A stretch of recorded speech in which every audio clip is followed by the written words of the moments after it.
You've heard from their hearts, you've heard a little bit of our history, the foundation of Mass. And we used to do, now this is dangerous because they're both pastors, but I'm asked to do a 3-minute stump speech so you can kind of get an idea of what they're building their platform today on. Then we'll take a few Q&A, a few questions, and then I'll do a final charge. We'll have plenty of time to fellowship. You can peruse the tables and visit the traveling museum as well. So first of all, Scott, please give us 3 minutes or so on what you would love to do in Massachusetts.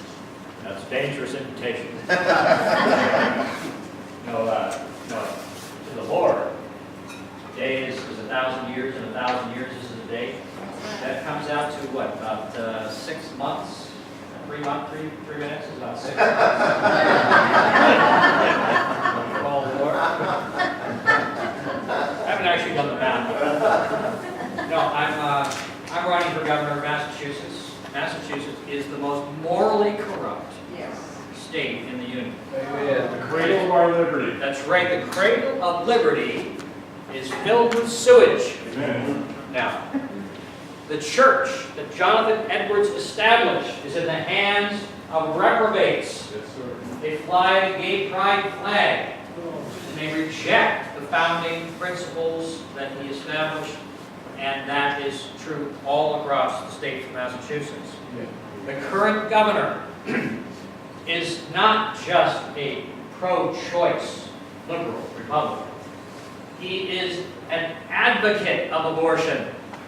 He's promised twice now, and in his State of the State address 2 weeks ago, promised to replace any money Planned Parenthood lost due to Congress' punishment of their involvement in the quote-unquote alleged child trafficking, child organ trafficking from unborn babies. Right? He went to Israel with the head of an abortion clinic in Boston. Right?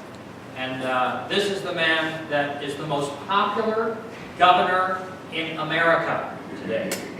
His loudest cheerleaders are the Boston Globe, the Washington Post, Politico, and CNN. And when he came into office, like most of the establishment Republicans, he came into office trying to pose as a conservative. He got a lot of the conservative vote, just like Scott Brown did when he turned traitor against us in the Senate. And then once he got in there, he went all the way to the other side, farther than any other. He's the most liberal Republican governor in America. Strongly pro-abortion. He's strongly gay marriage.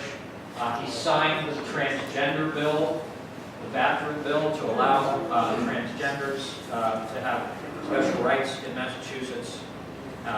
He has launched the first confiscation order for gun paraphernalia in the nation, with a ban on bump stocks, that now it's now illegal to have them, and they're being confiscated by the state police.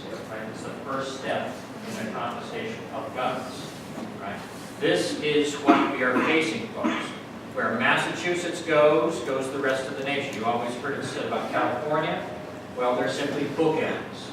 The two coasts are the farthest left, and it all creeps across the country, even into Oklahoma, and we have got to stand for righteousness.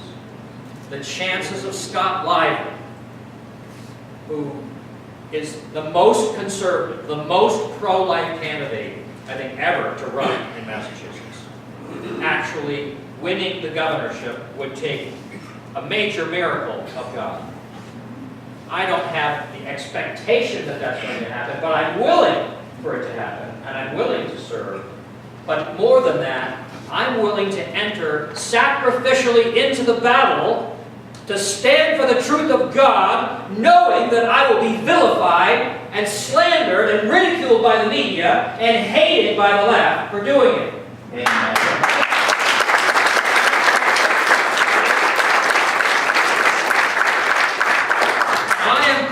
Speaking to the camera right now, I am calling for every pastor in America, every man who stands on the truth of the Bible, who recognizes the situation that we're in, to rise up. Black Robe Regiment, arise! Stand for the truth of God. Enter into the political arena. Shine the light of truth where it is the darkest. Do it sacrificially without expecting to win. If you have the chance of winning, run for all you're worth. And do it even where you don't have a chance. Yes. But do it because there will be no chance in this country if the clergy does not lead the way. That's why we have an America. Because men like this came forward onto the battlefield when the time was when tyranny, the deep state that we're facing here in the United States right now, the deep state is far more insidious than King George. That's right. We are under greater threat of tyranny than the colonists were. And that spark, that light at the beginning of the nation, there's a lighthouse in the entire world, became a beacon of hope. America, the first and best constitutional republic in the history of the world, that's transformed the world with the gospel of Jesus Christ. Amen. That torch is being extinguished by Marxism. It's being extinguished by occultism. And no one has the ability to stand against that and to reverse that tide, except the people who have been granted authority by Almighty God to speak for Him. And that's the challenge to everyone in this room, and that's the challenge to every pastor everywhere in America. God bless you. Let's rise up.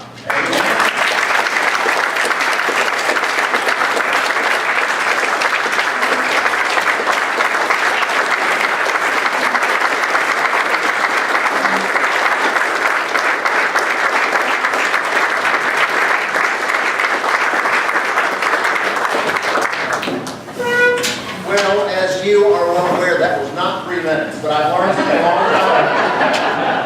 It wasn't 6 months either. When a pastor gets rolling, it's best just to stay out of the way and let him he was rocking and rolling. Amen. That was awesome, Scott. Amen.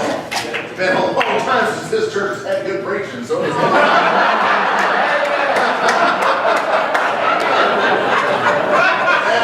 it is my Now it's my pleasure to introduce my good friend who, opposite end of the spectrum, you know, a conservative Christian running in a godless state like Massachusetts, it will be a miracle. I mean, God's still in the miracle business. But this is a conservative state, professedly, and a Christian state, professedly. So we actually have an incredibly good opportunity. Now to give I don't know, I might as well say, let him talk until he gets tired of talking. Aim for 3 minutes if you would, and would you give us your stump speech briefly? Thank you. First, let me say to you that for those of you who have asked me, when will I be doing the full Black Robe presentation again? This coming Sunday night in Chickasha at Trinity Baptist Church.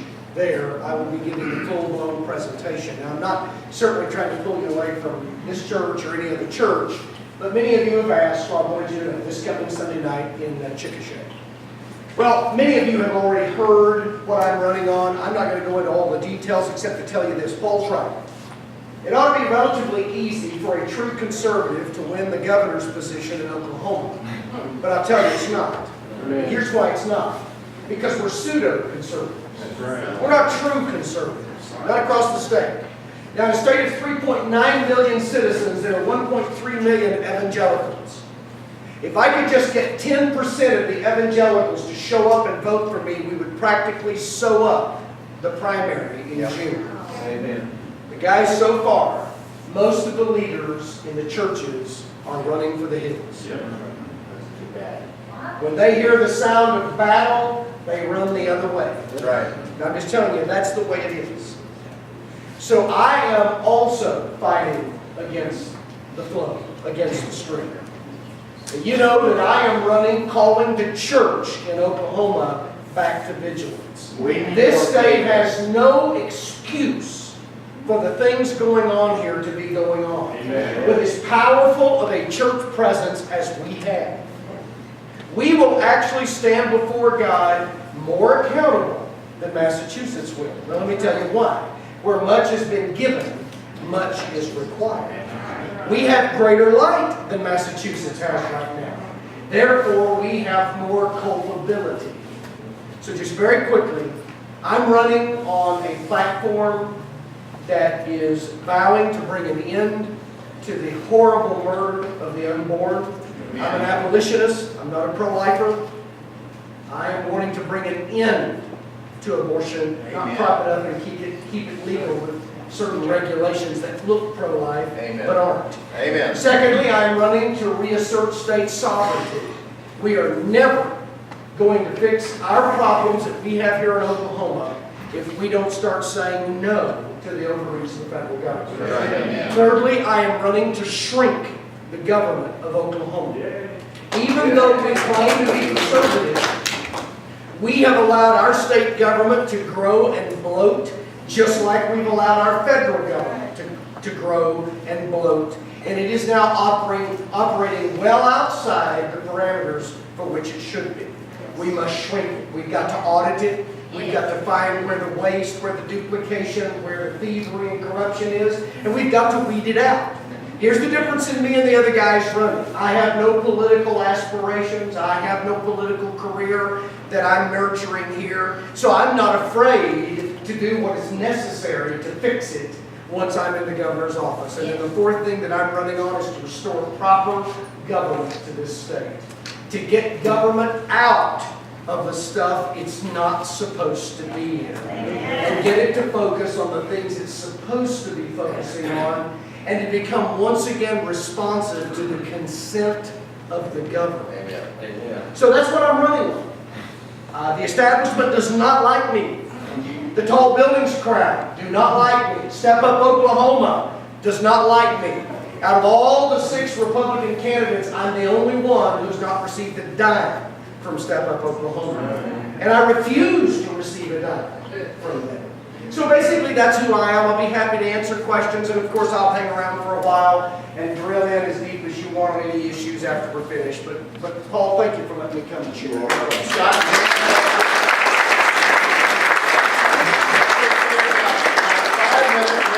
Questions if you have them. If not, I'll give a charge and we'll have a time of fellowship. Any questions that someone would like to ask to Scott? Yes, sir. Go ahead. Order of Dean. Mr. Lively,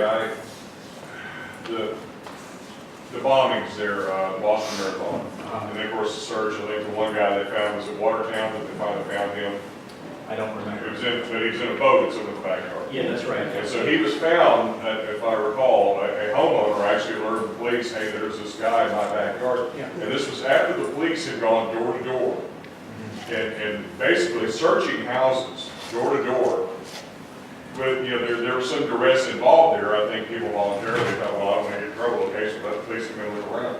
I got on talk radio. I was in Phoenix at the time, and I got on talk radio, had a discussion about this, and telling the guy that, you know what, I'm sorry, I understand the situation, but the police would not come in my house. And they knocked Fourth Amendment. And they knocked on my door. You know what, you guys can look in my backyard from a helicopter, you can look over my shoulder as far as you can see through my doorway, but you're not coming in. I'm on your side. I'll let you know. How many people in Massachusetts would even think of this now, being the cradle of liberty? There are strong conservatives in Massachusetts. They're just outnumbered by the hard left. I'm a constitutional law attorney. I defend the Constitution.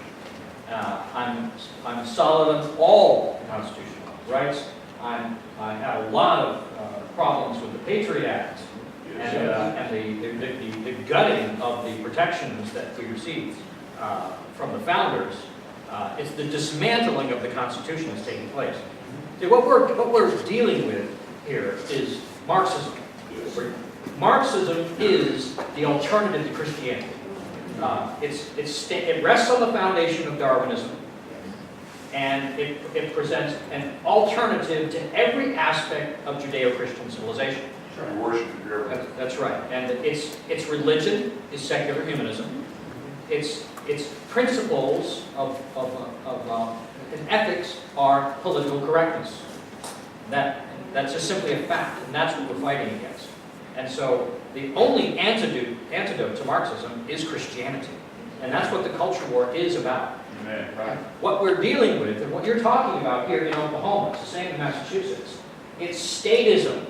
Marxism is about centralized power in the hands of an elite, top-down government that grows increasingly more totalitarian over time That's right. because the centralized government continually increases its control and hold over the citizens. And the reason that socialism always fails is because it denies the fundamental truth of human beings created in the image of God, that we are made to rule ourselves, not to be ruled by tyrants. And that is why the Declaration of Independence lays out specifically what happens when tyranny comes in. We have the right to replace our government. And we shouldn't have to do that with force of arms. And the system that we have allows us to do it through the democratic, actually not the democratic process, the constitutional republican process. Because we are a constitutional republic, not a democracy. Amen. Right? So, you're exactly right. That's an egregious violation of the Fourth Amendment.